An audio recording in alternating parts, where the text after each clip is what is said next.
When operating a network, the use of pumps generates two main problems: cavitation and water hammer.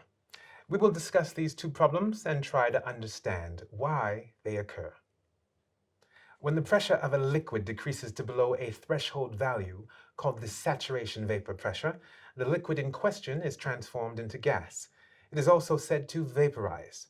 The net positive suction head, or NPSH value, is then defined. NPSH measures the difference between the fluid's absolute pressure at one point and the saturation vapor pressure of the fluid in question. The absolute pressure takes into account atmospheric pressure, geometric height, linear and singular head loss. Expressed in another way, NPSH is the difference between the suction pressure and the lowest pressure value in the pump. NPSH is measured in meters of water column or gauge, written as MWC. Two NPSH values are defined: the required NPSH and the available NPSH.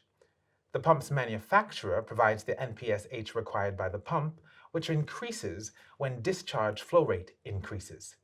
This information can be found on the pump's characteristics chart. A given pumping facility has an available NPSH, which decreases when discharge flow rate increases. This is strongly related to head loss generated upstream to the pump and other variations in suction. This is calculated by the pump's user.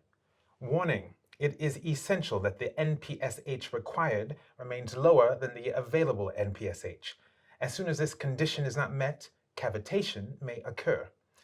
Let us now look at what cavitation is.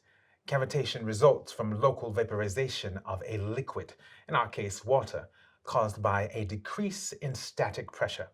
Due to this decrease, a fraction of water vaporizes, forming gas bubbles locally. Unlike boiling, when a compound changes from a liquid state to a gaseous state when temperature increases, cavitation occurs when a liquid's pressure decreases enough for part of this liquid to start to vaporize. When the gas bubbles formed burst at a high velocity, they can erode or damage hydraulic equipment such as pump impellers. This deterioration leads to a significant lowering in a power pump's hydraulic and energy efficiency. It is possible to identify when cavitation occurs through listening and touching, because when this occurs, a rattling sound can be heard, like that of stones hitting an object. Cavitation can also cause the pump to abnormally vibrate. To prevent cavitation, the pump's suction must be investigated with the supplier in order to validate the choice of power pump, in keeping with the facility's hydraulic characteristics. Water hammer is the second significant problem that can be encountered in a pumping station. Water hammer occurs when there is a sudden variation in the pressure of a liquid. For example, following the closure or rapid opening of a valve or the shutdown of a pump.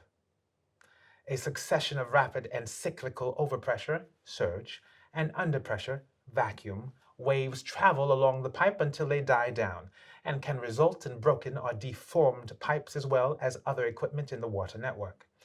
When water hammer occurs, a loud thumping sound can be heard. Different mitigating devices can be implemented in order to protect networks from water hammer and to reduce its negative effects.